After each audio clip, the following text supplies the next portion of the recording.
Paano ba to? Ang hirap naman. Ay, mali.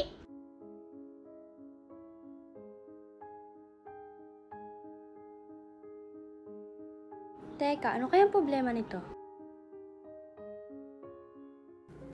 Ano ba yan? Ito oh. Assignment? Mahirap sagutan. Madali lang yan.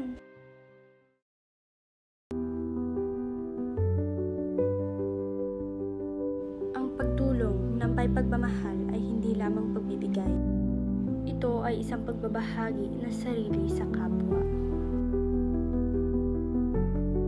Hindi kailangang malaki ang tulong. Ang mahalaga ay ang pagmamahal na nakapaloob dito.